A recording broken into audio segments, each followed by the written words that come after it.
All right. The final stretch. We out here.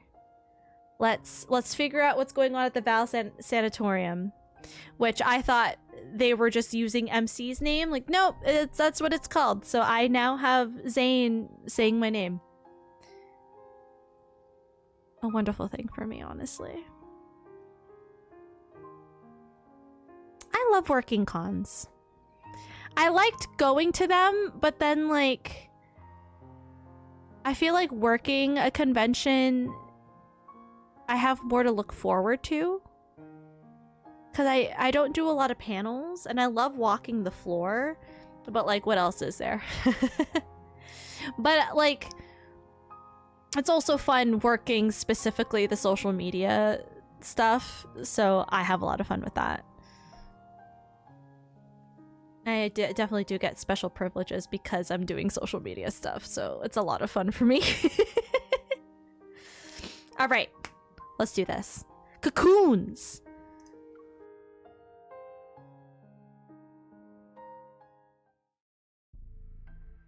Benedict extends his hand as a friendly gesture. Zayne barely returns the handshake before quickly withdrawing. Wait, you two know each other? Why didn't anyone tell me? Wait, sorry. I had turned it down because battles are really loud. Dr. Zayne and I met at Mount Eternal. However, it was a brief encounter. I remember. I didn't expect us to meet again here. When Benedict is introduced, I learn that he was once a distinguished doctor. He served as a mentor for a group of new recruits during the Battle of Mount Eternal. However, he withdrew from the position at the halfway point for personal reasons. We're not officially open to the public yet, but this sanatorium has already become the preferred choice for many patients. As the director, I'm truly grateful that everyone has embraced the philosophy of the Fountain of Ate. Ooh, what cosplays have you done, Connie? Through the glass walls lining both sides of the corridor, the sanatorium's new patients can be seen. They're undergoing a physical examination.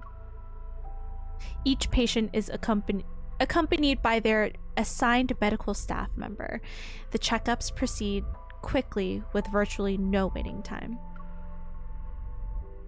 When you hear Rebirth Cocoon, what comes to your mind? Metamorphosis. Outside the ascending elevator, the stark whiteness gradually gives way to green. A vibrant garden appears before us. Wait! Is this the same garden that we saw Caleb at? And suddenly everything clicks. When someone returns from death's door, and this is the first thing they see, a crescent-shaped corridor encircles a towering tree. Surrounded by emerald-like grass dotted with vibrant flowers, the area overlooks a circular azure lake.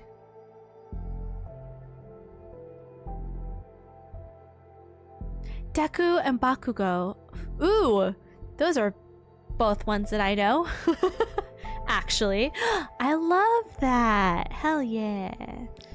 I used to cosplay. I had like a whole like cosplay account and everything, and then I stopped. Honestly, when I got into K-pop, that's where all my money went.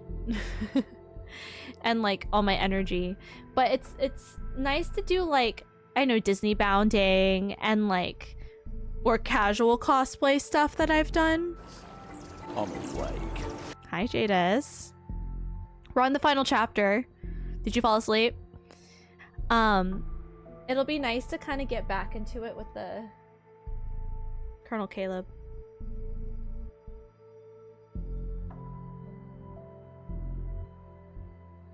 All of my cosplay energy has gone into my K-pop concert outfits, I'm not gonna lie. Like any DIY energy and like just the research that I used to do for like Doctor Who and Agents of S.H.I.E.L.D., because those are the two that I mostly cosplay. They have research I would go into to find the items that they wore on screen, and if I... Some of them were affordable. Like, from, like, was it Topshop? Which is expensive, but it's, like, sold at not Macy's, Nordstrom. So it's, like, an affordable kind of thing. I think I still have one jacket. I don't remember who wore it. Who wore that jacket? I still have it. A lot of the items I don't have anymore because they were small on me. They would fit me now. But I gained weight, so they didn't fit me anymore, so I donated them.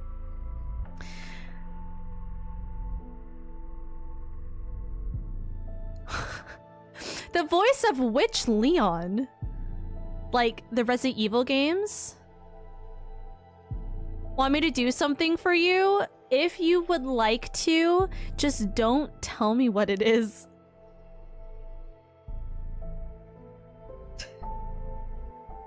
I don't even know what I would want, honestly. Don't do grunting. Don't do that. I don't want that. We already got DBD Leon grunting. I don't need actual Leon, Resident Evil Leon doing anything. Oh, something signed. Oh, those are so expensive, aren't they?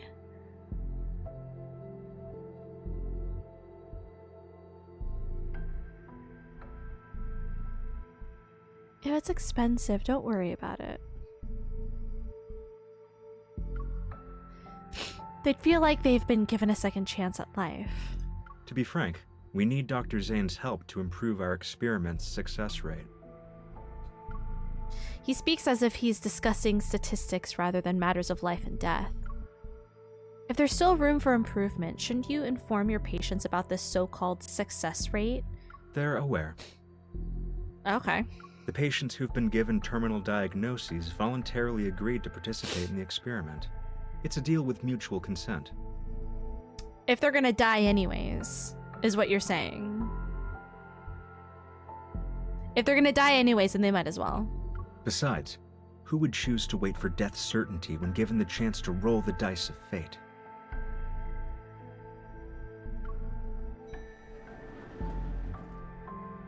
Dr. Benedict is the detective we talked to earlier, if you remember. As the elevator doors open, an unexpected gust makes me squint. Before me is an unfamiliar white corridor. It's empty and clean. The corridor is lined with separate rooms on both sides, and through their semi-transparent glass, I can see egg-shaped experimental pods. The cocoon. Here are the Rebirth Cocoons. Their mysterious nature has been revealed.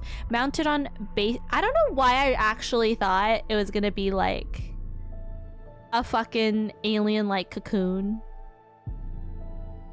I do not know why that was the vision in my brain. This makes more sense. Mounted on bases lined with energy circuits, they emit a gentle glow. Lemillion. Wait. Lemillion. That's a name. That's a name that which one is Lemillion?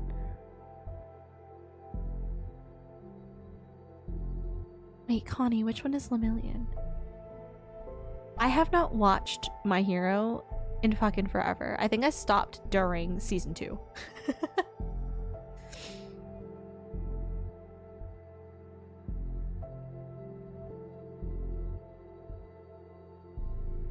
That is still ringing a bell, but I'm looking this up. I'm looking this up because...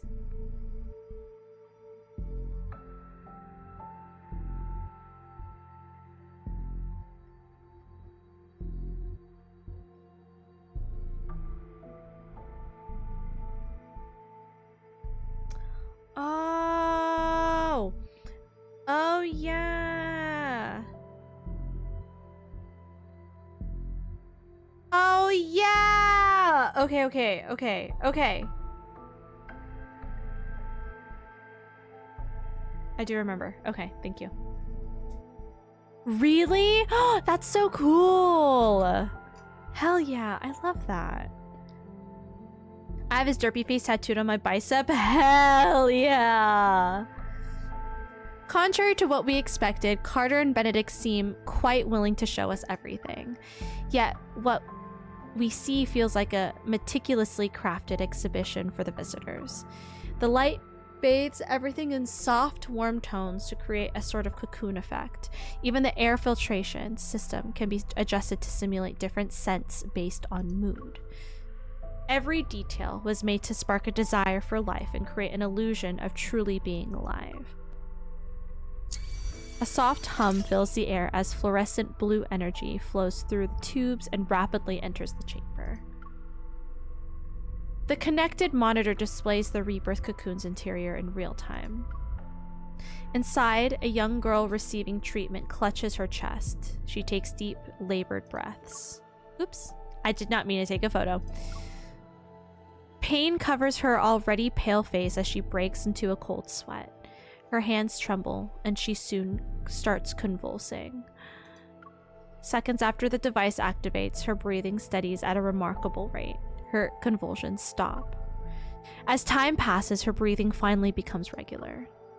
Exhausted, she closes her eyes and seemingly drifts into a deep, dreamless slumber.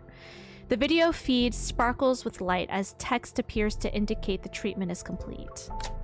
Benedict presses a button on the wall, and the treatment room's smart glass returns to its opaque, milky white state.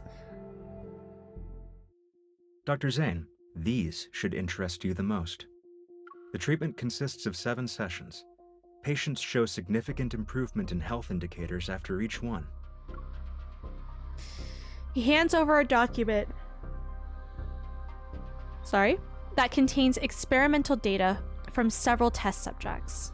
Zayne's gaze lingers on the first page for half a second before turning to Carter, who's standing to the side with a self-satisfied look. This fucking bitch. This smug bitch. I don't like Carter. I won't be sugarcoating anything. Your experiment has failed to meet its objectives. You've lost control of the cellular mutation process. You could have used a little bit of sugar. Zayne, the Rebirth Cocoon is our most successful experimental product to date. Our ultimate goal is to achieve humanity's perfect form through genetic and cellular reconstruction. Without a hint of emotion, Zayne glances at him. Then he taps the data's success rate column with his knuckle. These numbers are far from perfect. Yeah, bite his ego. Come on. Someone's using his expertise well. As the creator of XArt, I can tell you that your so-called success merely uses the existing technology to temporarily delay the disease's progression. And if it fails, there's a likely chance that the patients will transform. Then they'll begin to turn into wanderers. Every treatment carries risks. If we only relied on your safe methods, then... Zayne closes the files and hands them back to Benedict. His expression remains calm throughout the exchange. Of course. I understand you're challenging the impossible. That's why I decided to join. I enjoy challenging the impossible.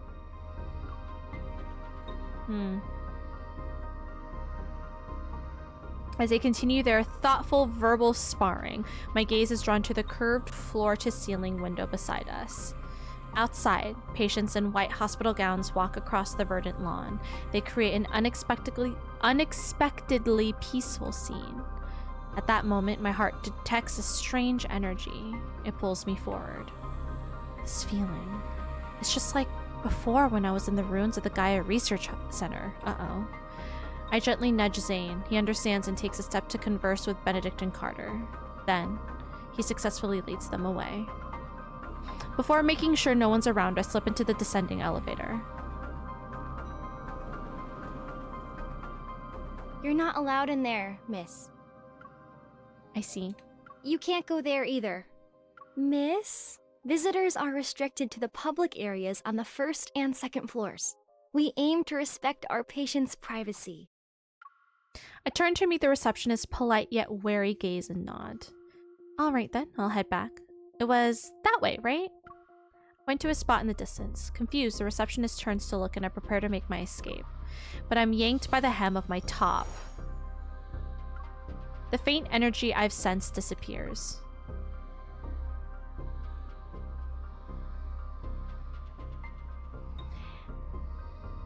Viper? Maybe? Why do I feel like maybe it's Viper?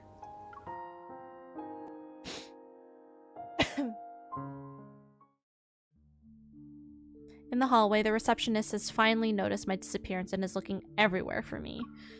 The sliding door closes. I turn around, cautious, only to find myself face to face with someone familiar. You're the young lady who accompanied Dr. Zayne. It's her. I think his name was Viper. He was the snake-like person that was in cahoots with Caleb. I don't know. Miss Karen? Allow me to properly introduce myself. I'm No. Karen, a patient with Protocore Syndrome. Caleb did not kill him. Not at all. Not that I remember. They're all still the main. They all still work with like the main, whoever the head is. For funsies? Okay, I will look at it later. Thanks for posting. Allow me to properly introduce myself. Okay. A sliver of light from the outside filters through the Venetian blinds. It illuminates her gentle features. She extends her hand, thin yet steady, toward me. I politely return her handshake. I know you and Dr. Zayne are here to investigate the Fountain of Ate, or rather, the Rebirth Cocoon. However, the press conference for it is coming up, and you're not the only ones keeping an eye on things. You said exactly what I was thinking. Are you also undercover so you can gather information? She nods, but after a moment passes, she shakes her head. Sort of. My original reason for coming here was simple. I wanted to live. Isn't it strange? After all, I was a war correspondent who once risked everything on the battlefield. Yet, after returning to civilian life, I'm afraid of death. I even believed in far-fetched promises. When it comes to matters of life and death, I have no right to judge, let alone interfere with others' choices.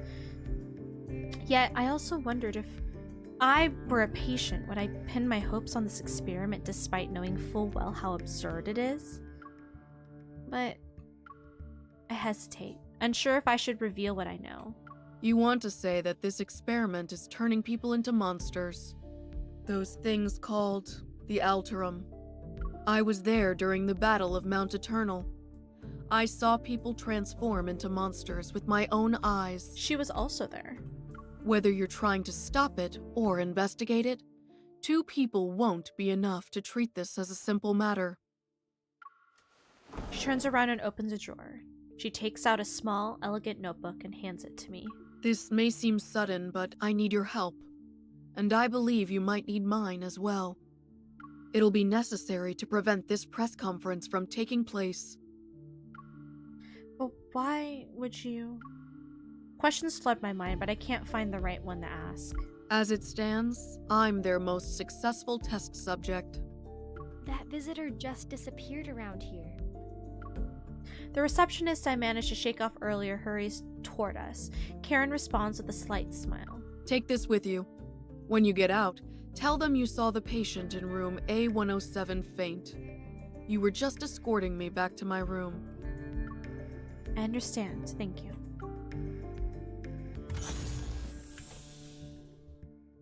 Miss, how did you end up here? Is there anything I can help you with? The patient in room A107 just collapsed. You should check in on her. While skeptical, the receptionist quickly summons doctors and nurses. The quick response suggests Karen's presence carries a special weight here.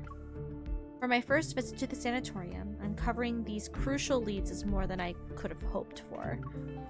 As for those secrets that lie deeper in a shroud of mystery and finding a way to stop Carter and Benedict's plans, that will take more time. I wonder how Zayne is doing. I should act like I don't know anything when I meet up with him. Pushing these thoughts aside, I carefully hide the notebook on my person before heading toward the main white building.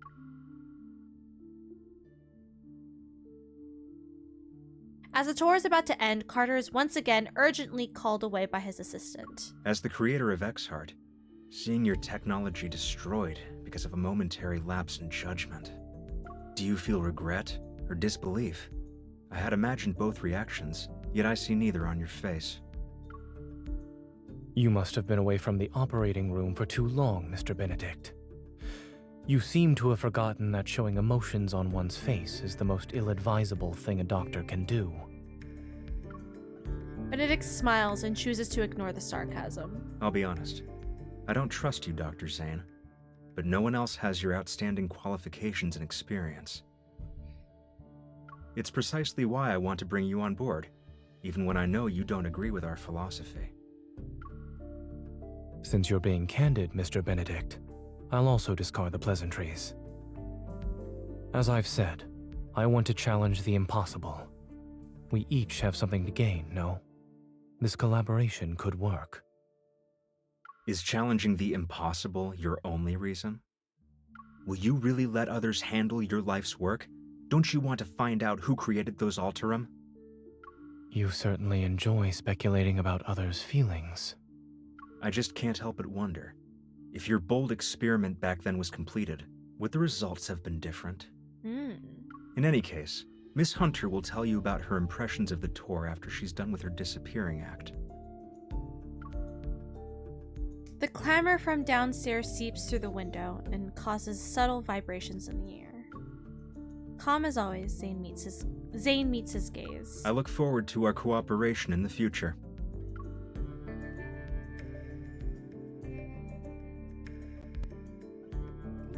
Okay.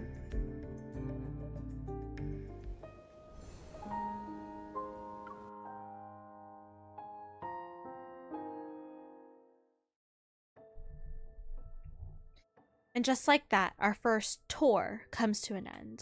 After leaving the sanatorium, life with Zayne seems to have returned to normal. Barely finding a moment's rest, he rushes between Exo Hospital and the sanatorium. For the time being, Ever seems preoccupied with their grand vision with the Fountain of Atay. The leads related to the Ether Core have also gone cold. Meanwhile, the Protocore Syndrome cases are multiplying at an incredible rate. Axel Hospital's emergency room is constantly overwhelmed. Medical teams worldwide continue to test new treatments, but the results remain disappointingly ineffective. It's as if a deity, somewhere in the cosmos and uncertain about the world's fate, keeps listlessly rolling the dice again and again. No worries, Connie.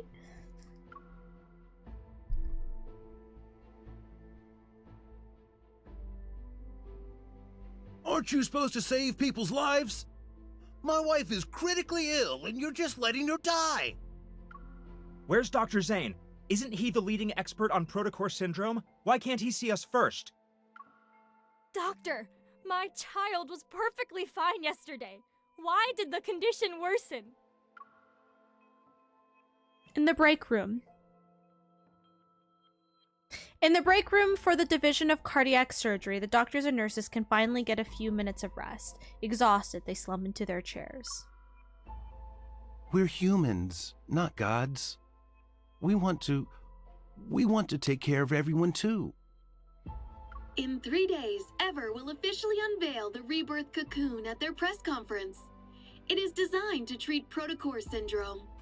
We interviewed Ms. Karen, one of the first patients who underwent this treatment. She will appear at the press conference. We might be witnessing a medical revolution. Only time will tell. Everyone remains silent as they watch through their transparent partition in the door. From the corridor, they observe Zayne's focused expression. Isn't Dr. Zayne supposed to be on leave? Officially, maybe. I bet he's just busy with other projects. Things just aren't the same without Dr. Zayne here. Seeing him around makes me feel at ease. It doesn't matter how exhausted I am. Yvonne lets out a deep sigh and turns to open the storage cabinet. With practiced ease, she breaks 2 dietary glucose sticks to hand out to her colleagues behind her. Let's eat these and give it our all.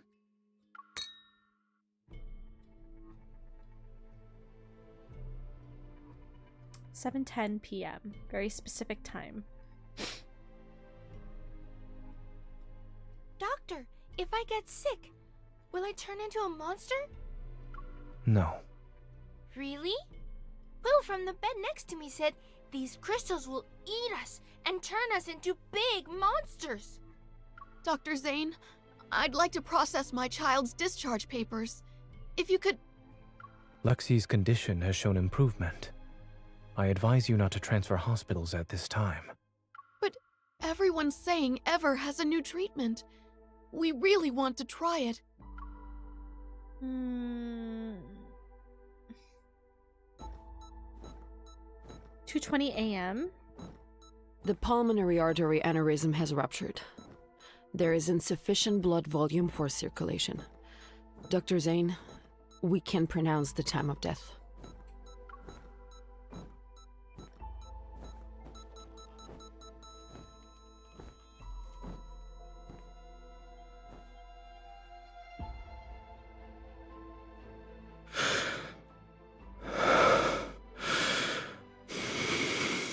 Deep in my ear holes. Sir, I need you to chill. Time of death.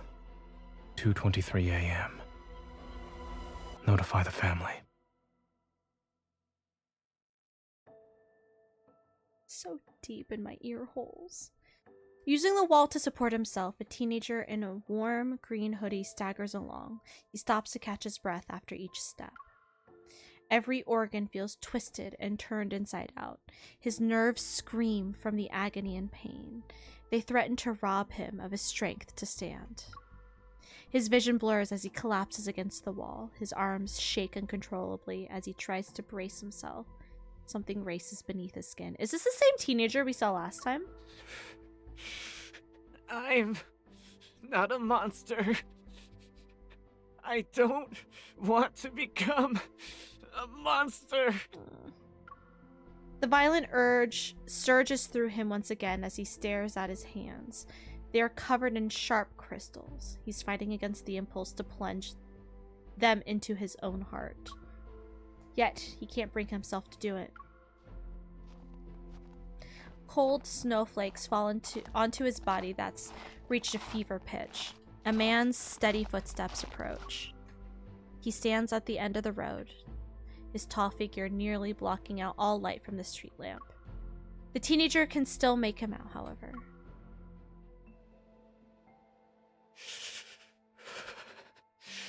You're the killer, or the doctor. We meet again. This isn't a coincidence. I'm here specifically because of you.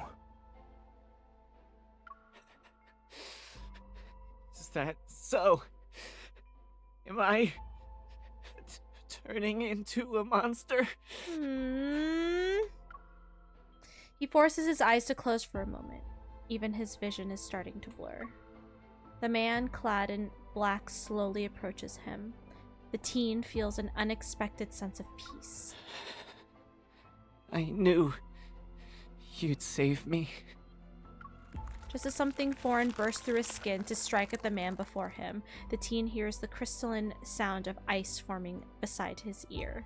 It'll be over soon.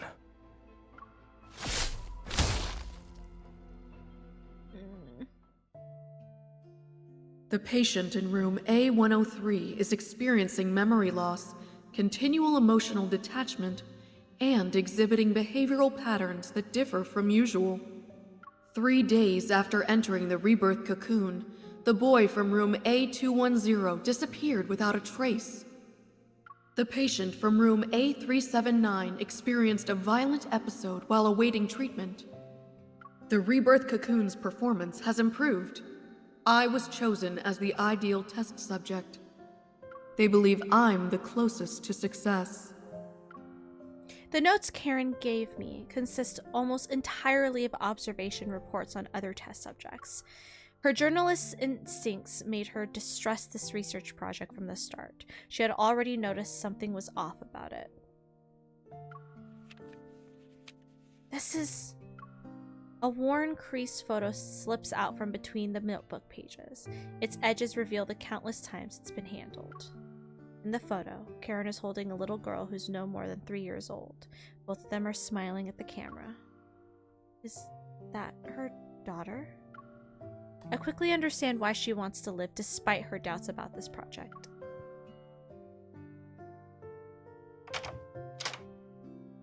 When did you get back? The breaking dawn appears outside the window as the sky grows brighter. Perhaps it's just my imagination, but I think I see those black ice crystals on his arm again. But when I move closer to check, it seems I'm imagining things. Zayne watches me without saying a word. I realize that I only came over last night to help feed Shoichi? Is that how you say it again? I forgot. But I got so caught up in analyzing the clues that I accidentally fell asleep on the couch. Sorry, I went a little overboard when I made myself at home. A moment passes and a faint smile tugs at the corner of his lips. Is there a passcode in this house that you don't know? I clear my throat and hand him the notebook. I try to prevent us from getting sidetracked. In any case, I believe Karen is our best lead right now. Recently, Ever has made a public announcement about their best test subject who will make an appearance at the press conference. Unlike those big spenders and socialites, Karen has a positive, approachable image. She also has a good reputation in the eyes of the general public. They're trying to use her to build public support and convince more people to believe in their cause. By giving me these notes, she probably hopes I'll help her stop the press conference, or even put an end to the project altogether. So I thought, for a while I've been talking to myself, and then he hugs me from behind. Zayne? Yes, I'm listening. I'm not expecting how he's been so touchy in a very sweet, comforting way. Is his love language physical touch? I'm not expecting this from him. At least in terms of what I know from main story. I haven't looked at his cards or anything, so I don't know anything from that. His embrace is gentle, as if the slightest touch may shatter something fragile. Did something happen? It's cold. To think someone who's like snow could feel chilly.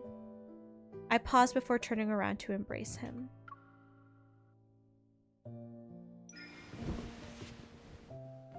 I'll stop talking about Ever. But if you're really tired, please make sure you rest properly. Will you do that for me? The fade to black.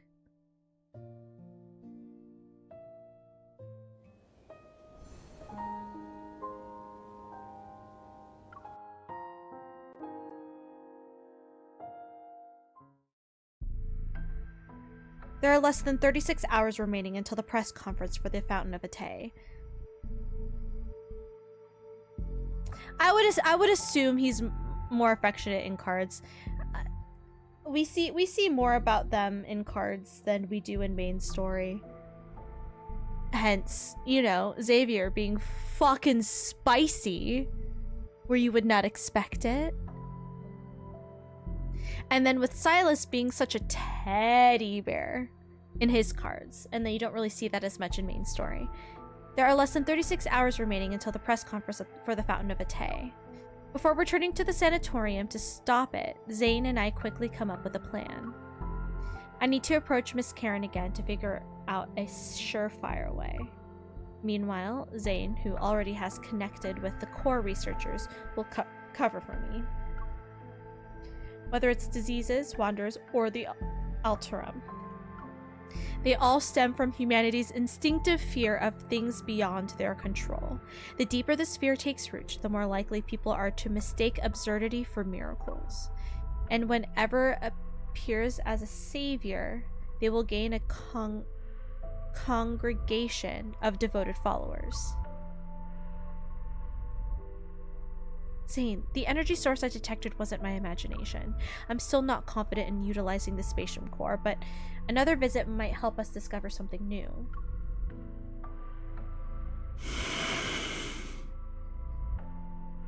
Why is the breathing always so loud? It catches me off guard every time.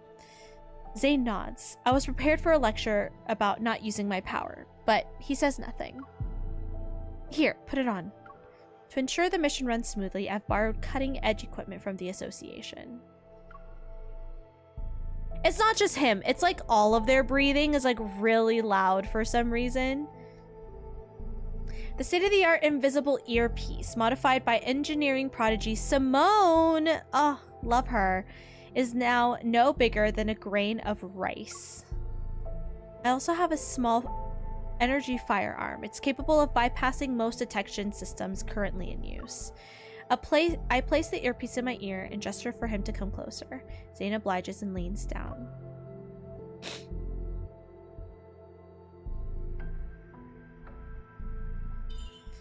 One cough to turn the mic on, 2 coughs to turn it off, and tap to adjust the volume. Thank you. I'm not sure why you're being so polite, but as soon as the comms channel opens, deafening audio feedback blasts my eardrums. I clutch my ears in pain. I stagger back, and just before Shuichi's mischievous attempt to trip me succeeds, Zayne catches me by the waist. He can't help but laugh. This is the first time in days I've seen genuine joy in Zayne's expression. You... I frantically clamp my hand over his mouth. Wait until I adjust the volume before you speak. I could feel his smile widening beneath my fingers as I used my other hand to adjust the earpiece. Sound check? Zayne, say something. You've never asked about the reason for why I picked that as my research topic back in medical school. He remains close to me, his breath warm against my ear. It's almost like I can hear his heartbeat. The path of medicine is a noble pursuit, Dr. Zayne. You strive for academic excellence. You also want to find a meaningful purpose in life. It's a good guess. Back then, when you decided to destroy what could have been a world-changing discovery, you didn't hesitate? Correct. It's the kind of honor most people would cherish for a lifetime, yet he seems genuinely unbothered by it. Zayne must have chosen to stop the experiment because he foresaw the consequences of its potential misuse. I had considered including your name in the acknowledgments of my paper. I nod as I secure my firearm to the holster strapped to my thigh. Then I double-check my equipment. You only thought about it? You didn't actually do it? It wouldn't have been right for our names to appear on the same piece of paper without your permission. Before I can process the meaning behind his words, a rustling sound suddenly comes from the window. A piece of bean-shaped ruby chocolate falls, clattering, and rolls to my feet. I look up to see that the last pack of chocolate snacks from the cabinet has been taken down and torn open on the floor. Shuichi lifts his face from the snack package, which is bigger than his head, and licks the chocolate residue off his nose. Okay, well, Shuichi isn't actually a dog. Maybe he'll be fine? Wait, what did you eat?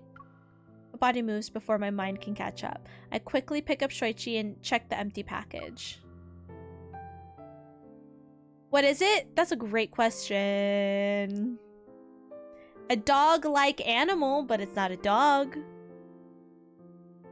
You ate all the chocolate? Animals aren't supposed to eat that.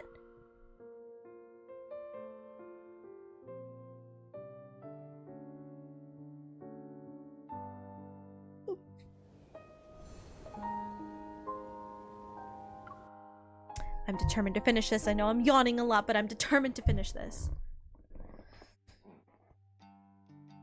As noon approaches, the car enters a sanatorium parking lot.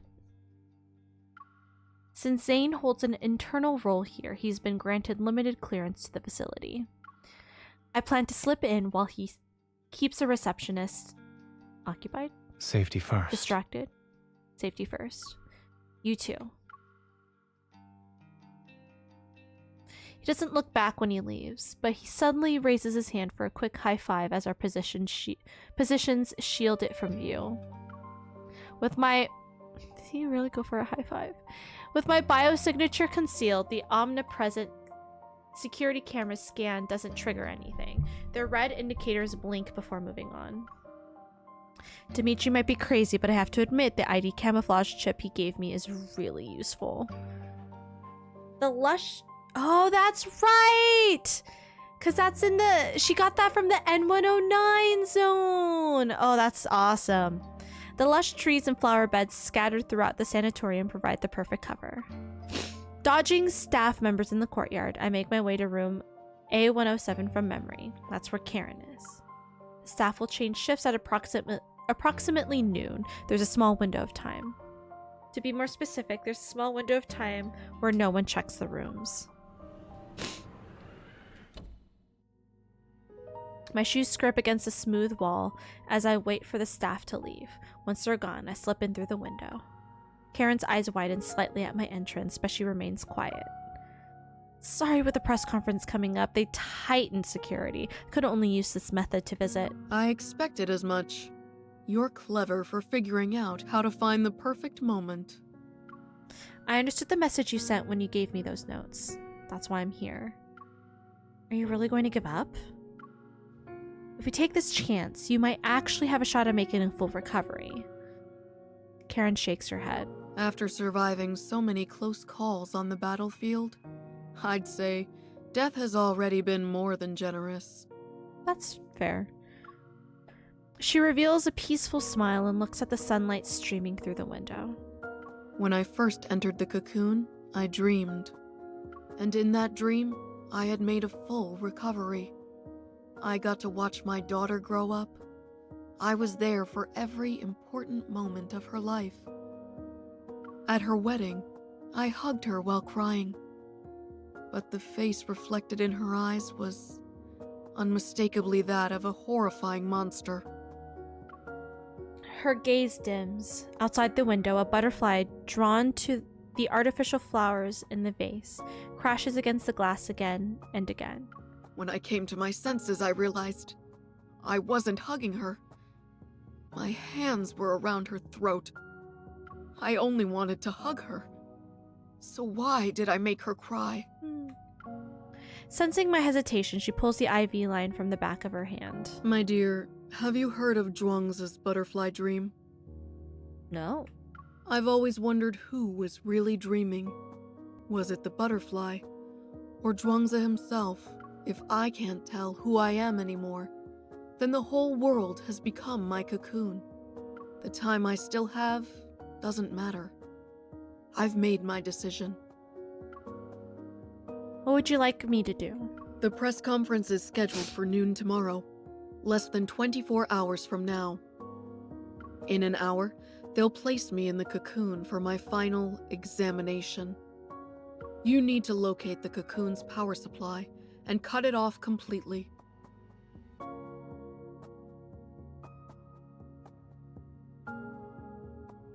Oh. No. The cocoon is connected directly to the test subject's consciousness. A sudden disconnection could lead to unpredictable effects on her already fragile body. Don't worry about me. I'm prepared to face the consequences. Finding a suitable test subject like me isn't easy. Trust me, this is the best way to stop them. I don't like this. I'll find a way to get you out of here. Even if you could carry me, my body wouldn't survive a strenuous escape. I know she's right. Once the guard's shift ends, they'll quickly discover their most important patient has disappeared. Every exit in the sanatorium will be sealed off by then. If this is to be my final battleground, then you must help me. Please. I understand. After leaving room A107, I move quickly without any hesitation and stay out of sight. Did you hear? Patient A379 suddenly lost control and became violent just now. It's fine. Dr. Carter said that was normal. Along the way, I quietly took down several orderlies and receptionists who spotted me. The sanatorium is massive and many areas are restricted. A blind search could last until nightfall and still be a failure. What I sensed that day, it must have been the cocoon's energy core. I take a deep breath and activate the spatium core's power once more. My vision ripples and expands like waves. A faint energy trail leads me forward like a guiding thread. My drifting consciousness slowly seeps through the sanatorium's public areas, the garden, and through each patient's room. If I can just find the energy control hub. Following the faint energy pulse, I find myself at the end of the corridor that connects the public area to the garden. There's a door almost seamlessly integrated into the wall. Without hesitating, I push it open. A large enclosed space gradually reveals itself. Beyond this door lies an unexpected serene forest. Strange, there are no guards present. Only an unsettling silence hangs in the air. My watch hasn't sounded any alarms, and there are no detectable signs of biological activity among the vegetation. The energy source's pull grows stronger as it tugs at the power flowing within me. It's as if I'm being guided in a specific direction. Past the forest's winding paths, an unexpectedly elegant old building comes into view. That must be it. The energy readings are at their strongest there.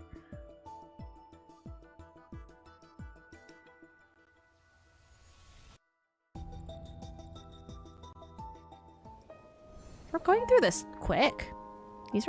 These chapters are not as long. Were these like parts?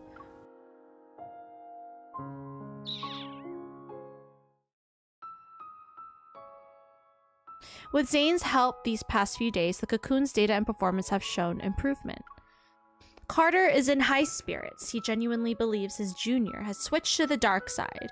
No, has finally seen the light. I remember you were sitting right next to me when we talked for the first time. Do you want to join my research team? Before that, we all thought you were just some stuck-up child prodigy.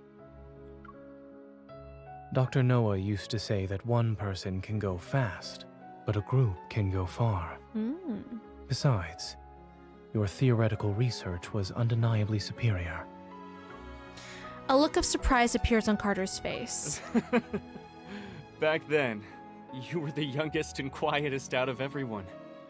Who knew you'd be the most forward-thinking, boldest student in the lab? You went ahead and performed what we didn't dare to imagine. And you'd pose what we didn't dare to ask to the most distinguished of professors, until they were left speechless. Walking and talking as they pass through the streamlined skywalk, the two soon arrive at the sanatorium's central platform. As dusk approaches, light filters through the hemispherical dome-like delicate silk. It bathes the courtyard in soft, warm hues. I understand that Ever wants to use tomorrow's press conference to improve the Fountain of Vitae's credibility. But the Rebirth Cocoon still needs to be further developed. It's not ready to be revealed to the public. Why not? We've prepared the best testing equipment, and all the data will be presented to the public in the most accessible format. Besides, we already have a suitable candidate for a public demonstration. Public demonstration is crazy. He turns to Zayne and his voice becomes more eager. Zayne, do you remember what I asked you the night Exart succeeded? I asked if you wanted to change the world with me. Why is that so romantic? Carter turns to survey the crowd in the garden below, his figure reminiscent of a smug creator gazing upon their creation. We stand at the center of all our achievements. I assure you that success is within our grasp. What exactly do you mean by success?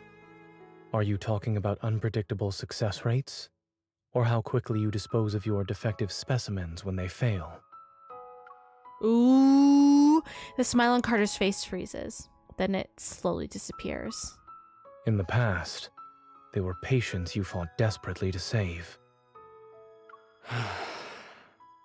Thanks for the reminder. I almost forgot how pathetically incompetent I used to be.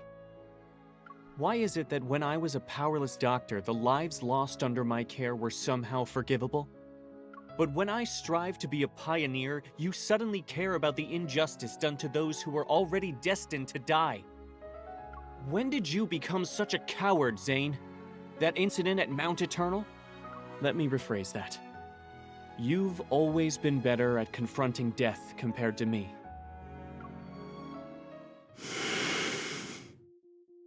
An uncontrollable impulse surges within him. Fortunately, a voice comes through his earpiece and pulls him back to reality. Zayne, I found the location of the strongest energy signatures. Just in case, if you can get clearance from either Carter or Benedict. Zayne composes himself, discreetly tapping the area near his ear as acknowledgement. He looks at Carter. Pressing a finger against his chest, Carter's icy stare lands on Zayne. His mocking tone from earlier vanishes. The heart beating in my chest belongs to someone else. I can't live an insignificant life. Zayne, I understand the meaning of death far better than you do. Interesting.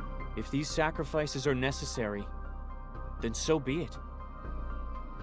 We're about to solve humanity's greatest dilemma, and you're still too young. Ugh! His limbs are forcefully frozen to the wall. The surveillance cameras freeze just as they turn, and their red indicators go dark. You?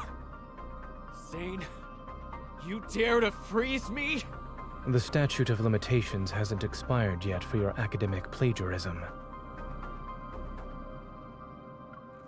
Carter's briefly freed hand is sealed in ice once again, and his frantic struggling is frozen as an awkward, rigid pose. You can't be serious. You're bringing this up now? The end justifies the means. Let me go! I don't like Carter. It was a joke. But I need you to stay still for a while, Carter. Are you planning to destroy the cocoon or cut off its power supply?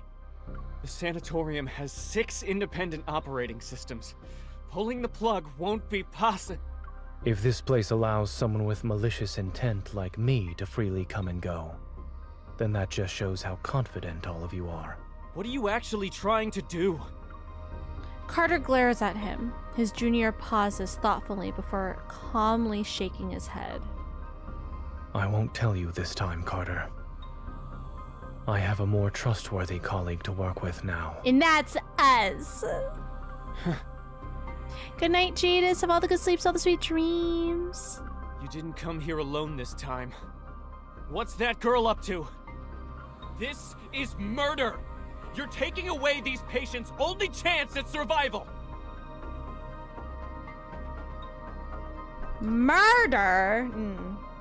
Zayne, you ungrateful traitor! You might be smart, but you're weak and short-sighted. Security! Another layer of ice appears to seal his mouth shut. You said this place was perfect for heart-to-heart conversations, since no one would disturb us. I'm afraid you'll have to stay frozen for a while. Just hang in there. And chill, you know? Carter, you're not doing this to save lives. Nor are you doing it to save humanity. Everything you've done is to merely fill the emptiness and soothe the fear you have when confronting death. Zayne takes out a palm-sized access card from Carter's pocket. Zayne's gaze doesn't meet his. It lands on Carter's heart instead. I doubt the heart's donor wants it beating in the chest of an executioner.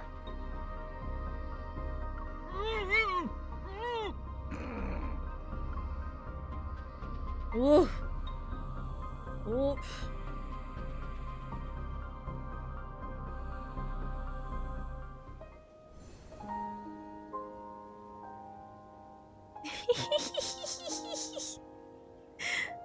Simp and lurk. Connie, I love you.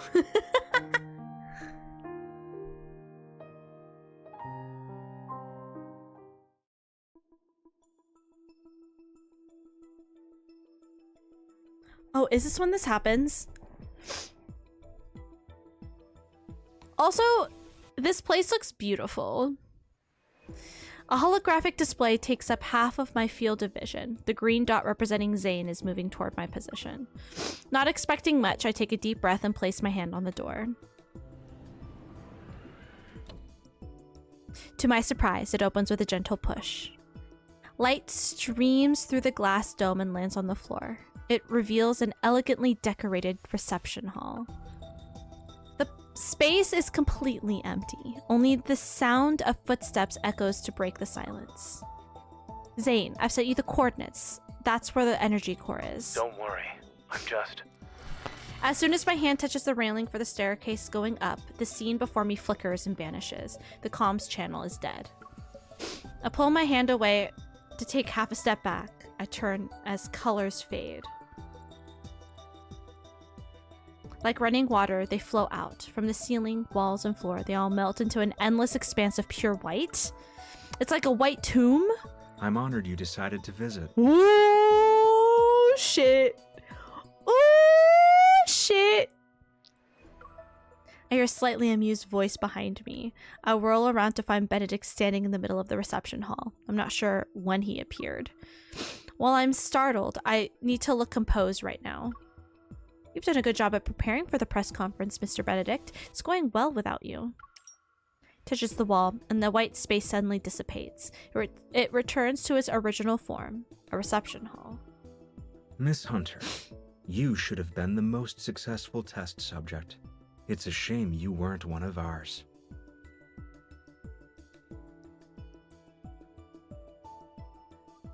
I hate... girl. Well, hi, Keck. I hate how, like, everyone just knows about my business when I haven't told them my business.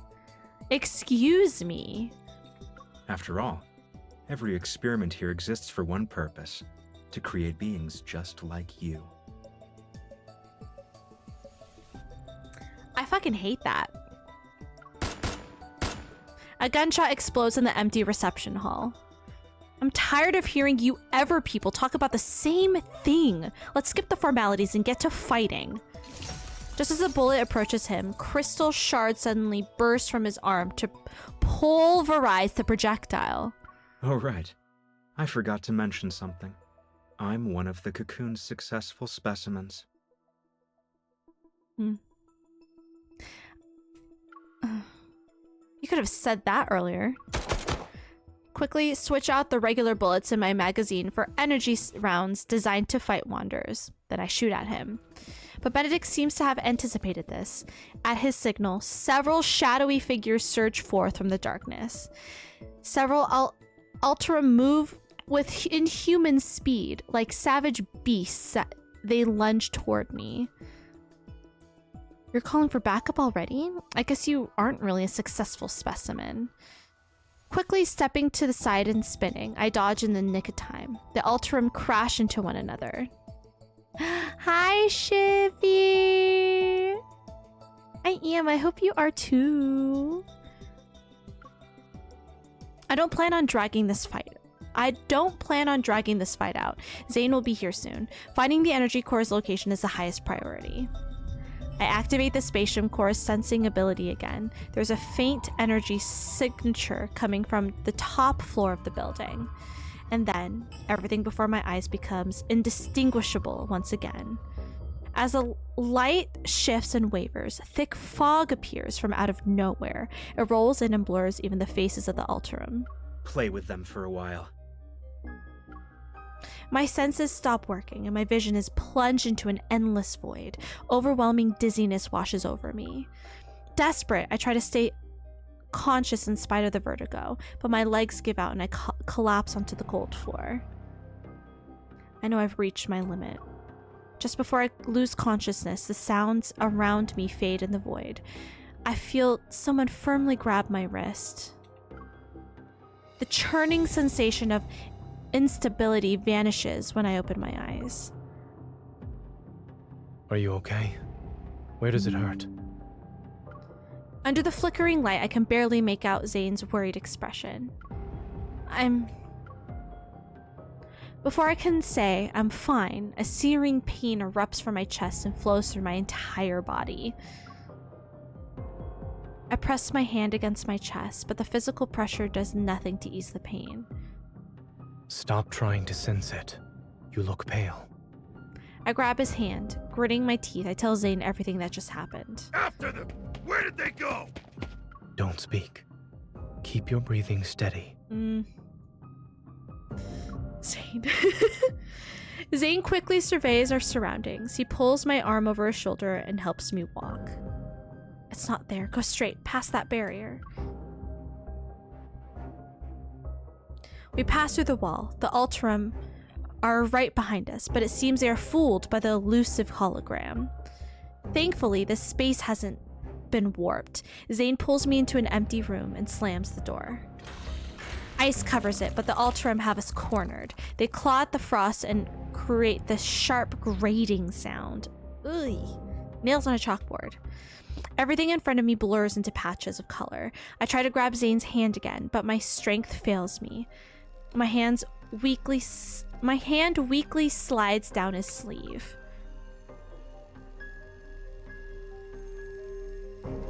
Is it happening? Is it happening?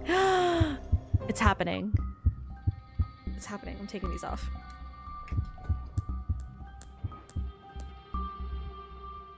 Zayne? Why am I tied up? What's happening? It's done. What?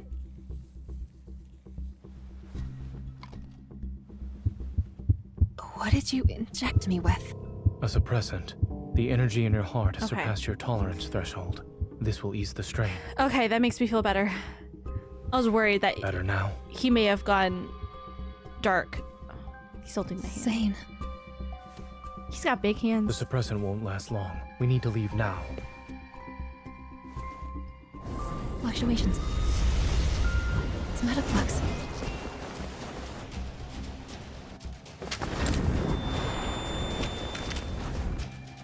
Look out.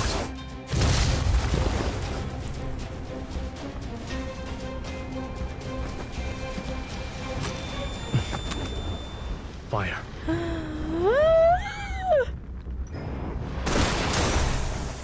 Oh, you're still here. How delightful.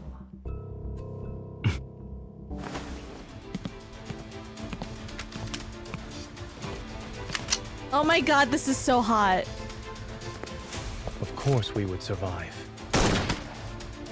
If you take another step, I can't guarantee you'll get out of this alive. Dr. Zayne, a hunter firearm can't kill a human, but a wanderer can.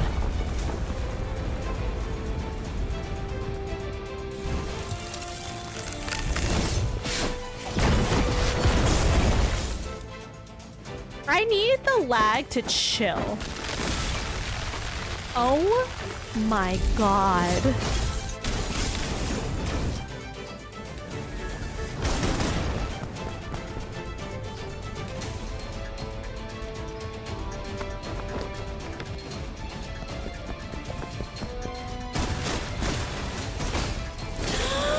Look at us go!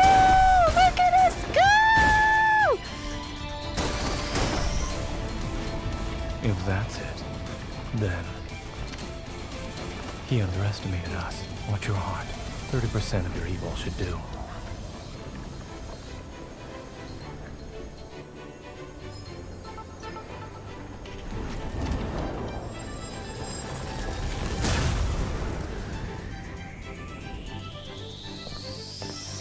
In your case, the cure is extreme measures.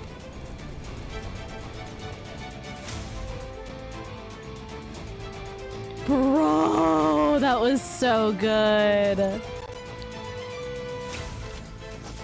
Also, I love this fit.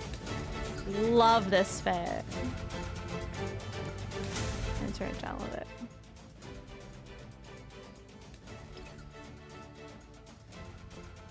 Hell yeah. Put my glasses back on. Yeah, I had to take them off so I could see better, you know? Because that's how glasses work. They're just blue light glasses.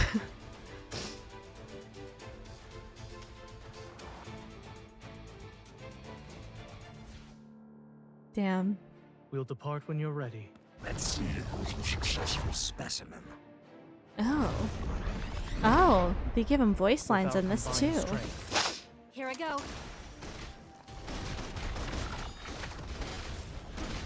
Eat this. He was just a scratch. Is that hard, having to remove your glasses for things? Is that hard? So difficult. Very difficult to do. This is a successful specimen? Self-declared successful specimen. Zayne. Oh, there are voice lines specifically for this. Is this what you wanted? Perfect. It recovered. Be careful. That was fast. Interesting. So were you. Be ready for its next move. Eat this. No. Try to find the truth within these endless illusions. It's your turn. No problem. Zayne. You're only delaying the inevitable. Now you can't escape. Victory is within reach. I'll send it on a journey. Its final journey. This is so interesting. Keep your tempo. Eat this. Wait, so that is Benedict, right? Like, he turned himself into a wanderer? Willingly? Bring it on. Go back to the pit you came from. Keep your distance from it. Also, Kat, who else is hot? You? Is it you? So were you. I bet it's you. Now's our chance.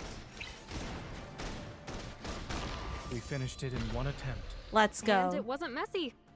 In one attempt? I mean, ideally, that would be the... That would be ideal. Just in one attempt. You know? So...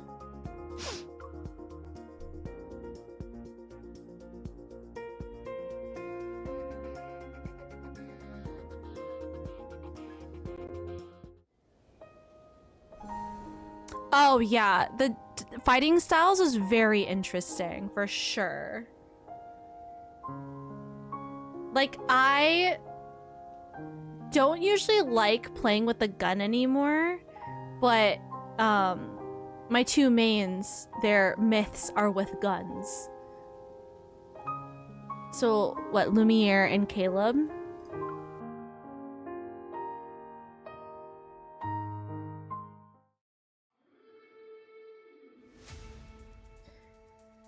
Did I change the volume? I did. After using up almost all of my ammunition, the Wanderer finally crashes to the ground, but this isn't the end. The sound of regenerating flesh echoes throughout the building as the crystals on its body rapidly retract. It's as if they're being devoured. Umbrata and I share a brain cell. She's my brain cell.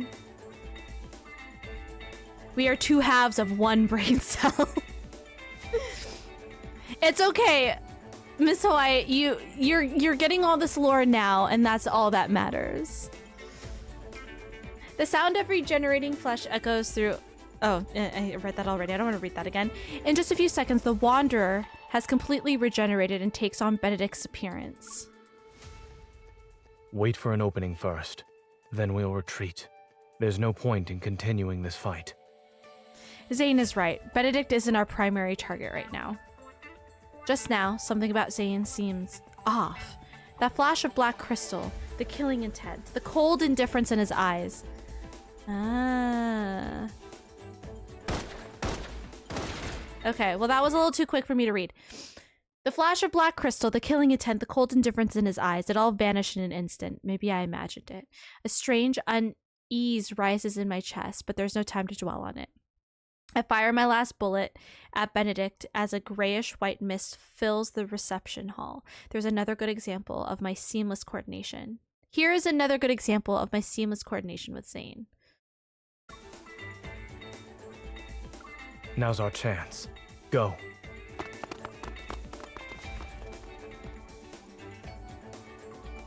With the Alterum at our heels, I lead Zayne toward the strongest energy signature I remember sensing in this building. Have you noticed how the Elterim are getting stronger? They're practically like living weapons. Could it be that after their consciousness are eroded, these failed test subjects are turned into tools that can be commanded? After taking down another Elterim that tried to attack us, I run toward a corner. The strongest energy signature was right behind a door. Huh? Where's the door? Watch out. As Frost immobilizes the guard who tried to ambush us, Zayne stands back to back with me. Both of us are on high alert. Part of the layout has changed again. If this place is a projection, then changing the layout would be the quickest way to hide the energy core's location. Oh. Interesting. Okay. I think I was missing that context, that this is all a projection. That's why it would like fade to white. And then, okay. Ugh, this is so annoying. I have to find the energy signatures again. Remember to not let your energy overload your heart.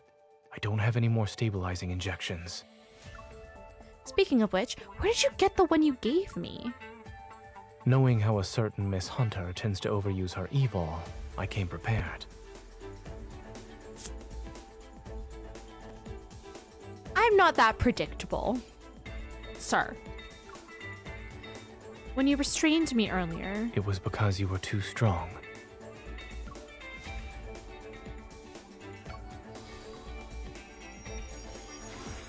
I place my hand on the wall. Energy surges through my veins as my sensing ability is magnified. The location becomes clearer. I'm certain the energy core is being held on the top floor. Found it. Follow me.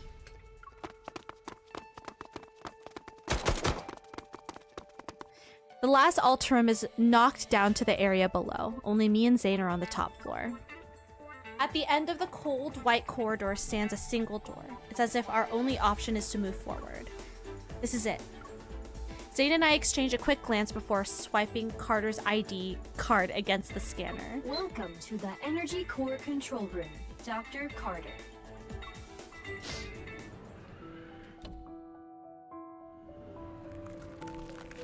Once the door to the control room closes, a layer of ice covers it. Thick cables run across the area and they all converge on the central energy pillar that emits a luminescent blue light. It's being powered by a protocore. In all of its glory, this is Ever's crown jewel in the industry of protocore technology. If the energy pillar is destroyed, all ongoing experiments will immediately cease. In other words, Karen, who is currently undergoing an examination, will remain trapped in her cocoon. It could potentially cause irreversible damage to her body.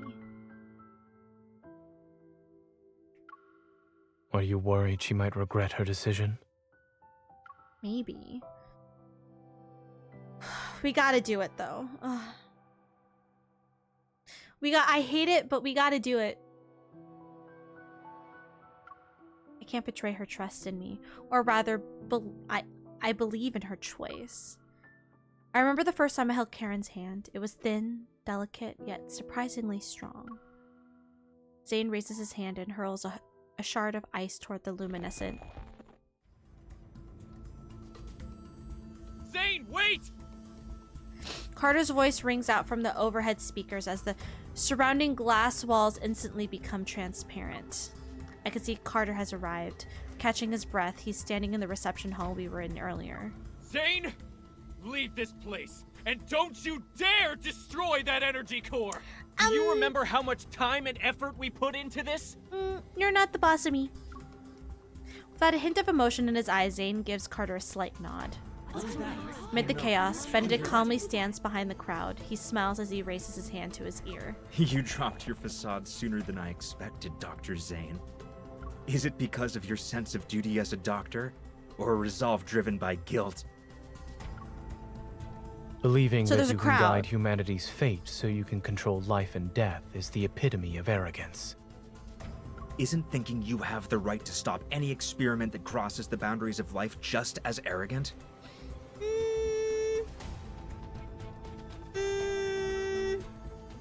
You're doing shit. No, that's gaslighting. This is what the people in our era want. And in just a few centuries, or maybe even a few decades, history will remember this moment. I feel very gaslit.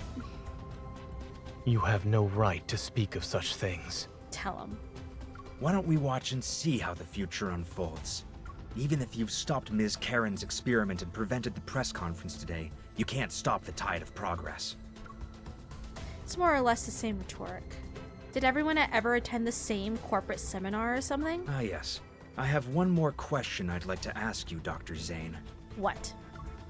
The static in the comms channel suddenly falls silent and cuts off Carter's angry shouts. All I can hear is Benedict's steady voice tinged with amusement alongside his breaths. Back then, why did you choose to destroy something that could have shaken or even changed the world? He asked the exact same question that I did. A sense of unease stirs as I glance at Zayne, who's maintained his usual composure. It couldn't be controlled. Any action beyond our control leads to unpredictable consequences. Maybe it's because he used his eval too many times in quick succession. Delicate ice crystals are steadily creeping up Zayne's forearm. Oh no! Uncontrollable. I see.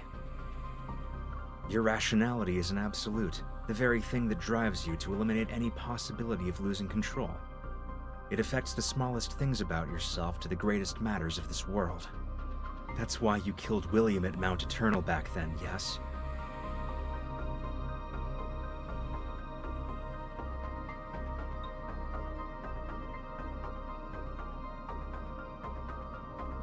I'm sorry, what?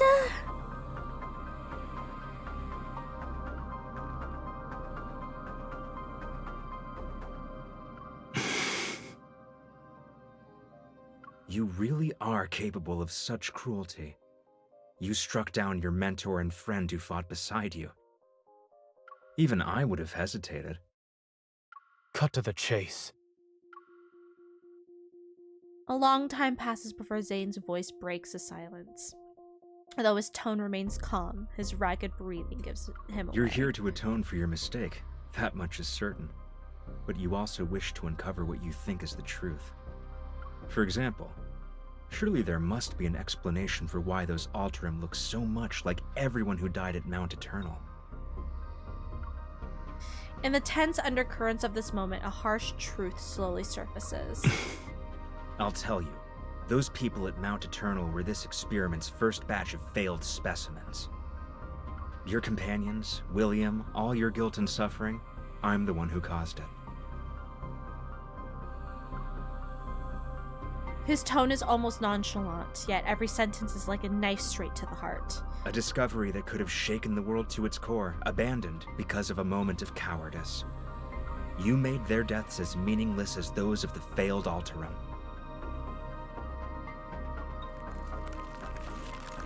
A wave of frost surges through the room.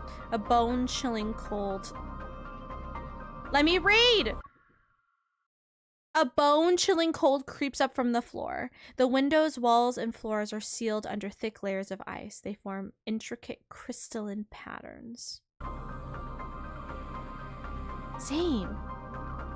With each breath, the veins on his neck throb as black ice crystals spread rapidly across his skin. It's like they're trying to devour every last bit of his life force.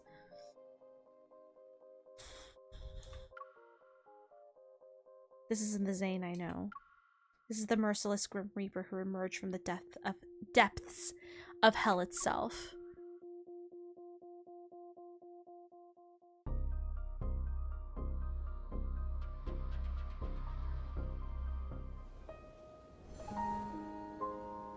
Bro.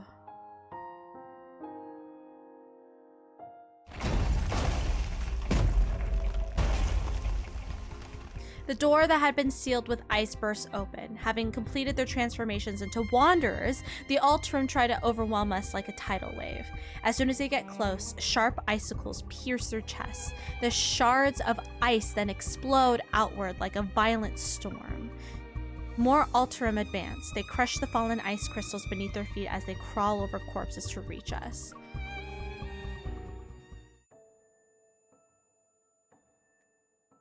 All of the Alterum open and close their mouths in unison. They stutter and produce those these unsettling sounds. No matter how hard he tries, Zayne can't make out what they're saying or see their faces clearly.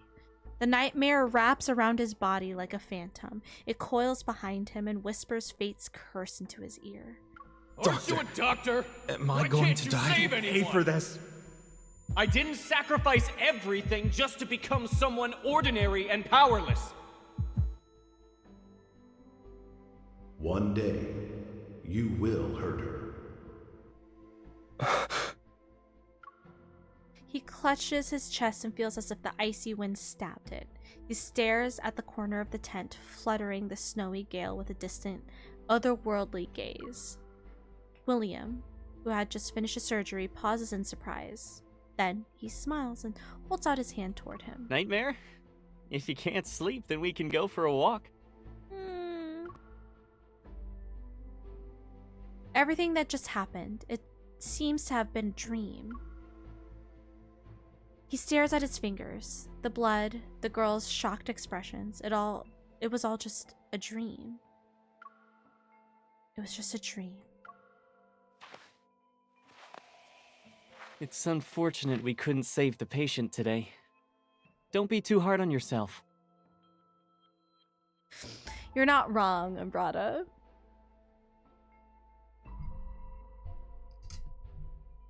Nice. It's unfortunate we couldn't save the patient today. Don't be too hard on yourself. Back when I was doing research, failure meant you could always try again. But as a doctor, lives will only give you one chance. You know, I had these exact same feelings during my first mission as a military doctor. The polar night hasn't disappeared. The dark blue sky appears to be almost within reach. This desolate land covered in a blanket of snow is always magnificent. It Yes, took me a long SM10. time to realize that what we have to face isn't just the loss of a life and death itself. The way they look at you in their final moments, it's always the same. Time and time again. You'll have to see their fear and desperation when they're about to die. William is deep in thought. Then, as if remembering something, he turns to Zayne and smiles. By the way, did you hear my final plea when you killed me? Hello? Where are we? What's happening? What? He stares blankly at William's distorted face, and in the very next second, the ice shards have already pierced his chest. Once again, he sinks into the dark abyss of his consciousness.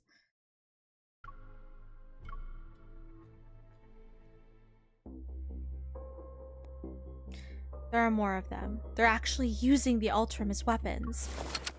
I roll and find an opening in the wall of Ultram that's protecting Benedict. I aim my gun at him.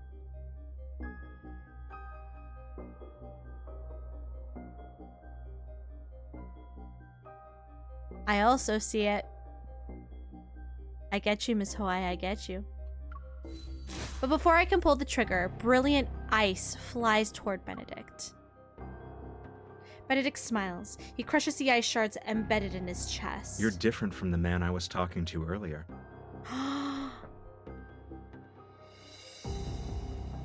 Are we... Daybreaker? I must say, you're skilled at saving and taking lives, Dr. Zayne. With a slight gesture of his hand, the Ultram freeze in place like marionettes. They withdraw like receding water as if they received a silent command. I hope you'll find your true path after our candid discussion.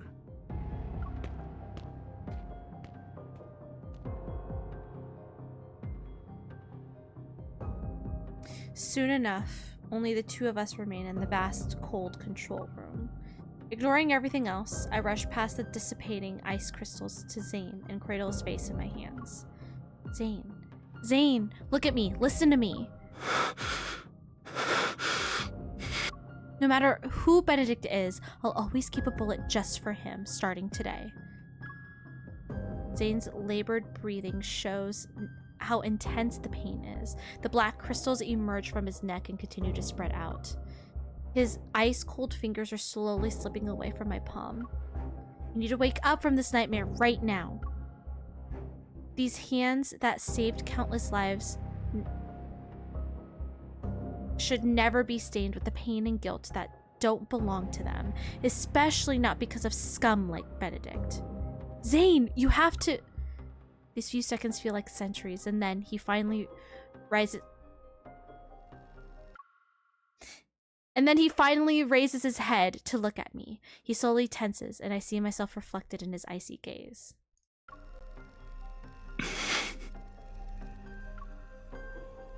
Zayne? Pain answers me instead. My consciousness shatters as I drift into the warm embrace of unconsciousness. Hello? Before everything fades, distant memories regroup and flood my mind.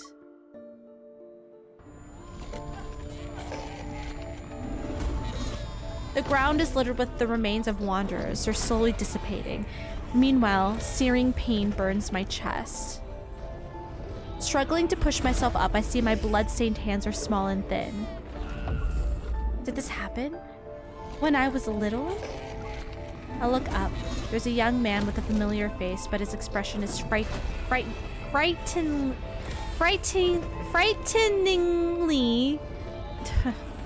cold and foreign. While I'm dazed, his face merges with Zayne's present-day appearance. They, from my memories and reality, approach me step by step. Your existence is a mistake. You must be eliminated.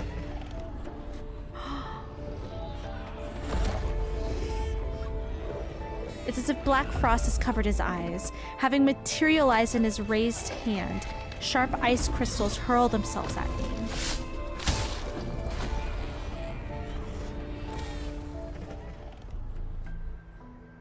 The next day, the pristine sanatorium stands tall, immaculate, and serene. It's been restored to the point where yesterday's attack might have never happened at all.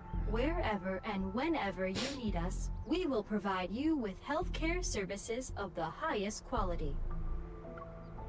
In the courtyard, a gentle breeze caresses the grass, kissed by early morning light. A cocoon hangs on delicate, swaying flower stem.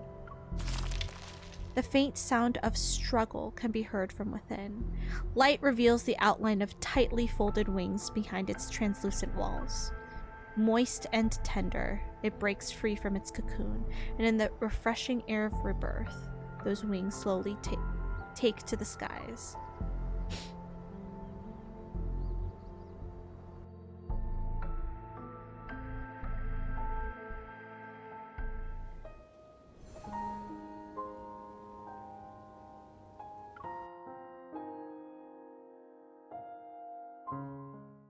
My heart constricts as sharp pain courses through every fiber of my being. My consciousness sinks into a blurry darkness. Footsteps that are close by sound distant, as if they're muffled under a glacier. Zayne, is that you? He stops in his tracks as if he heard me. He doesn't take the candy or freeze the melting popsicle I offer him. Stay away from me! I'm sorry. Huh? A box sits on the doorstep. Wisps of cold air drift inside it.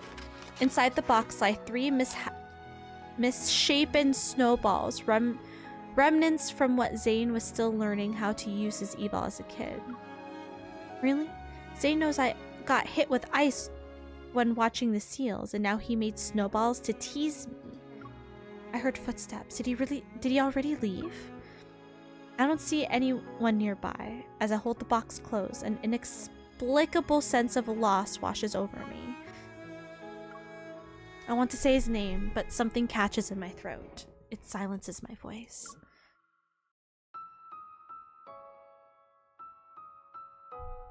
Zayne. I managed to finally call out his name, yet when I open my eyes, I find myself staring at a dimly lit ceiling. As my foggy consciousness slowly clears, I realize I'm lying down in a room at Oxo Hospital. Due to Miss Karen's poor health, Ever's press conference for today has been cancelled. Mr. Benedict, the director of Val's Sanatorium, stated that the patient's well-being takes precedence over the event.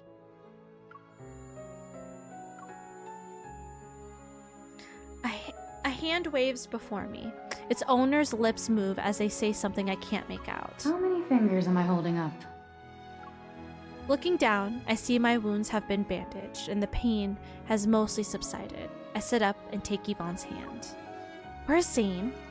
Oh, you're awake. Thank goodness you're okay. You had cardiac energy overload and some minor injuries when Dr. Zayne brought you in. He's the one who hurt me. Why? We asked him what happened, but he wouldn't say anything. He stayed in this room until your vital signs stabilized. As she speaks, Yvonne leans in. Her expression becomes more serious. I heard from Grayson that Dr. Zayne went to the director's office to submit his resignation letter. What? What? There was a loud commotion in the office. I've never seen the director that angry before. He didn't approve it and gave Dr. Zayne an extended leave. Then he told him to go home and think things through. He wouldn't say another word about it. Dr. Zayne didn't hesitate at all. But before he left the hospital, he asked us to take good care of you. I try to force myself to smile, but I can't. Only one thought is in my mind. Find him. Wait, you can't just... Oh no. Please, be careful. Running.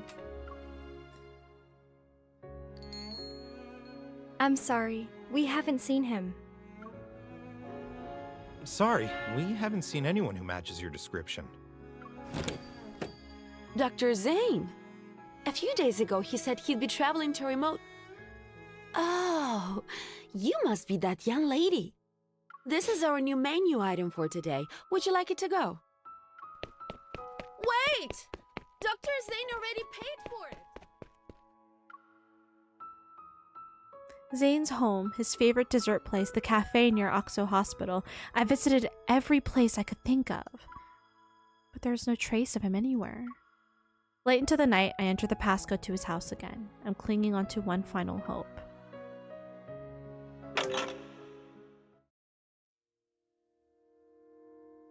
The room is shrouded in darkness. Snowflakes drift in through the gaps of the floor-to-ceiling windows. The number you have dialed is currently unavailable. Please try Where again did later. he go? What's happening?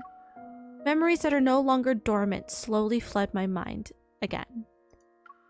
I've seen those black ice crystals and that pained look on his face before. In my childhood memories, Zayne moved away while carrying a heavy, unspoken guilt. This bad habit of disappearing has existed even back then. I hear a faint whimper in the cold. I raise my head and rub my stinging eyes to see Shoichi. It's you. As if he understands me, Shoichi leaps into the sofa and gently places his paw on my knee. I feel like I've tried everything, but I still can't find him.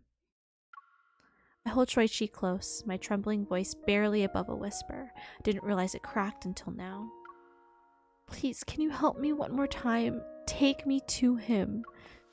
Time passes. Then, Shoichi obediently jumps down, sniffs the blanket on the sofa that carries Zayne's scent, and runs toward the half-open door.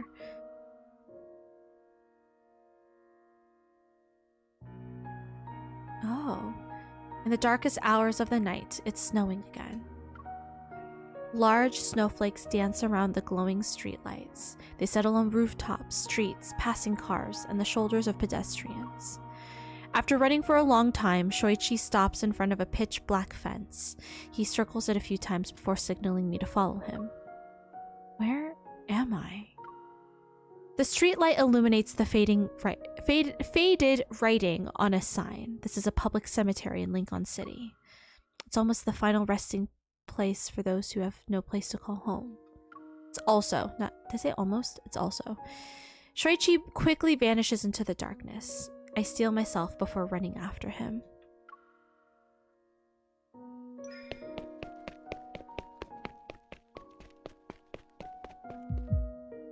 As soon as I see that familiar figure, my heart leaps violently in my chest. Zayne, He stands in the snowy night, his coat billowing between black tombstones. He's like a ghost who is nowhere to go. I understand why he left the moment I see the names on the tombstones. He chose to imprison himself in this nightmare. He wants to atone, to seek redemption for the monsters he killed. Zayne. I hurry to his side, but when I try to call out his name, it gets stuck in my throat.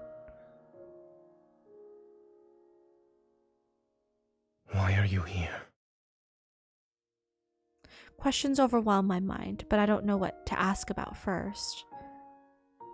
You chose to disappear without a word. You didn't even give me an explanation. These graves belong to the people who died by my hand. I don't believe their deaths were unjustified. Do you think I'm here because of guilt? I'm not standing in front of them for repentance, let alone the atonement you're imagining. When you almost raised your hand against me, based on your judgment, did you mean I was also someone who needed to be killed? He doesn't evade the question. He nods without any hesitation. This is why you submitted your resignation letter to Axo Hospital. You haven't even healed my heart yet, and you're going to leave just like that? You told me not to change doctors on a whim, but can doctors abandon their patients whenever they want? A complex feeling crawls up from my throat to my tongue as emotions bubble up like boiling water. I first met you when I came to Oxo Hospital. I was 12 at the time. Dr. Noah was a close friend of your grandmother, and I was told to look after you. You were afraid of me back then, until I used my power to keep your popsicle from melting. When things finally settled down after the Chrono Rift catastrophe, my parents asked if I wanted to move somewhere else. I hesitated for a long time. I was worried I wouldn't be able to see you anymore. But then that incident happened, and I actually hurt you. You were unconscious and bleeding heavily. When I realized what happened, I couldn't understand why I did it. He closes his eyes for a moment. When he opens them, his expression is as serene as the calm after a snowstorm. It's like he finally woke up from a year-long nightmare only to discover that the nightmare has become reality. That was when I realized I could lose control of my power. And not being in control can lead to irreversible consequences. It's why I chose to leave without saying goodbye. The truth pierces my heart like needles. Words are stuck in my throat. Perhaps I chose cardiac surgery because I wanted to heal your heart.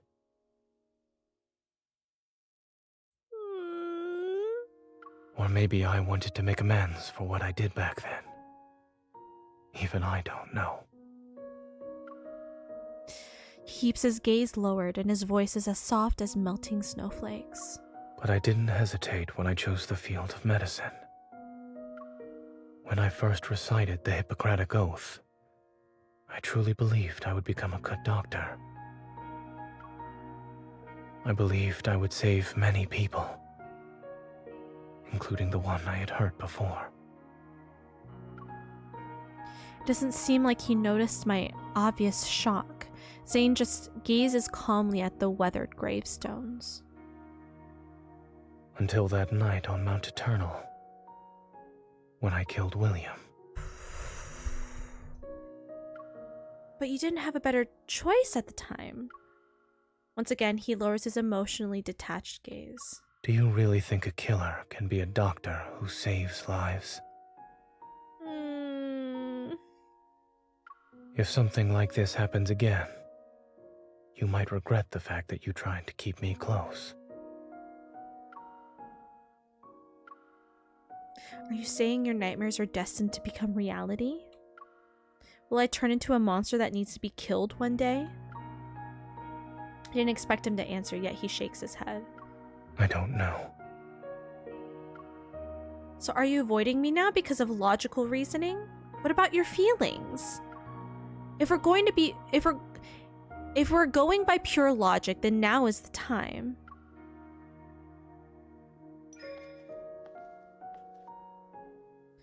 Do it, Zayne. Are you afraid? Or is this something you don't want to do? Looking at his calm, aloof expression, I find myself beyond the point of rationality. Whatever you do today, I won't have any regrets. But I would. Snowflakes land on my eyelashes. They turn his figure into prismatic fragments that are like ripples in the darkness. Wow. That is actually such a descriptive visual. Wow. I'm certain that if I were to truly hurt you one day, it would be the greatest regret of my life. Sir. Wow. The snowflakes fall as if they're floating through the cosmos. They land on us and the gravestones.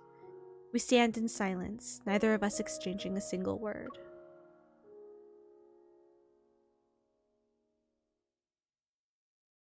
After that day, rumors related to the Alterum and Dawnbreaker faded away like melting snow. These pure white specks were but fleeting visitors. The city awakens in daylight, and once again, it's immersed in its bizarre flood of information. The Spatium Core's energy remains concentrated in my chest. It's like a seed that's merged with my flesh. It faintly echoes with my heartbeat. I know these ether cores connect my past to my future. They're linked to the secrets hidden in Deepspace. Yet, I wonder what fate awaits the Alterum, Zayne, and me. Ever won't give up on the Fountain of Vitae they've carefully cultivated. They'll continue to weave their dreams of immortality, but they are right about one thing. The cycle of life and death is an inescapable truth. The constructs of matter break down, and the shackles of time and space gradually dissolve. Countless civilizations rise and fall among the stars. Because of the laws that guide entropy and dissipation, Earth's magnificent radiance will eventually fade. Humanity's long disturbed period of exile will also come to an end. I wouldn't understand that until much later. The Creator had planted foreshadowings in an era predating life itself.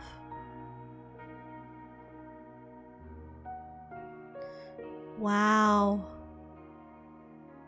I wasn't expecting all this from Zayne. That's fucking intense.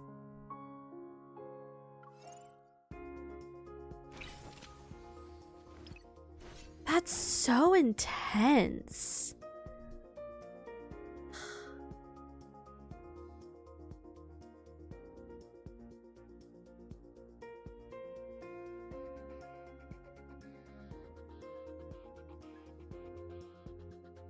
When have I ever gravitated elsewhere? You should have been new. Should have been new. For sure. Oh! Something about this feels familiar. I need your in help. this setting. Leave it to me. Bring it on. Ugh. I love Lumiere. He's Step back. so powerful. You're on a roll. Time to send it 6 feet under. I'm glad it's 1 o'clock in the morning. I'm glad I stayed up to finish this, but I'm also so excited to pass out and sleep. This is a lot to take in. I need your help. Leave it to me. The enemies are weak. Not even a challenge. Nice. I'm not gonna bother changing screens for this.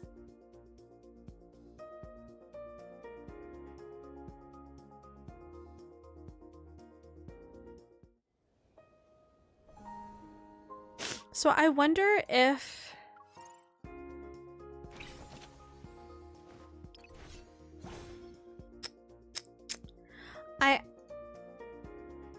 So is Zayne gonna just straight up disappear in main story? Are we not gonna see him? He tried to put in his resignation. Ooh.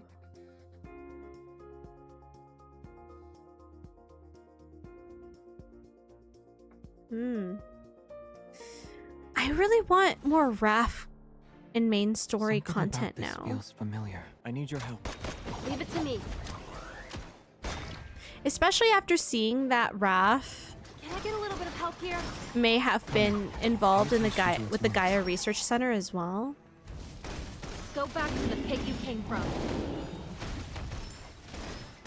Time descendants. Huh. I need your help. Leave it to me. The enemies are weak. Now's our chance. Bring it on. Crisis averted. Lumiere really is the best.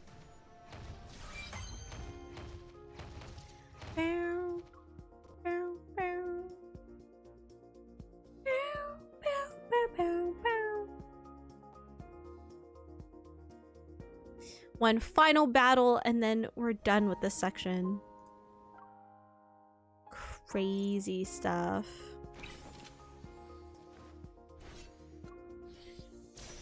There we go. We'll fight with Zayne. Why not? Feel like it's only fair.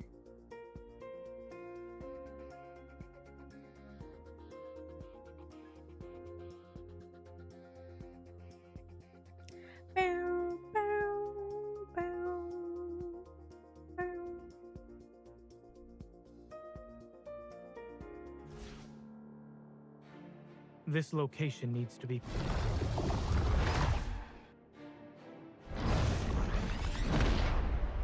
It's your turn. No problem. Bring it on. It was just a scratch. I had nightmares.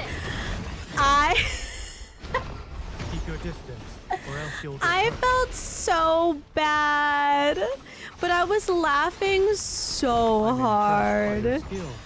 Zayne. Come at me. I think I told Nicole about it because she saw that we were in the body double voice chat and she wanted to like pop in for shits and gigs, but just didn't end up doing it. So then I told her and I was like, It is falling apart. Don't let maybe your guard double down. jump scare it.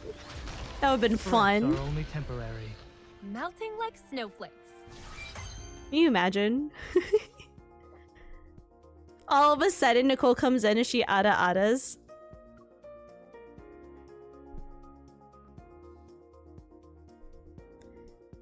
She probably would have. She probably would have done that. I wouldn't put it past her. All right. Damn. Are you saying my singing isn't enjoyable?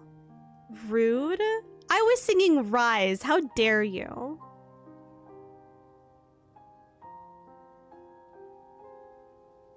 Random light singing in perfect tandem with silent hallway walking. I feel like that's a perfect way to break the silence. Just break out into song. I think that works out great. All right. That do be all of main story. We still haven't done... Where is it? No, that's not what I want. So I still need to do Raph's part of Prologue to Tomorrow. We will do that sometime in the future. Not now. It is past 1 a.m.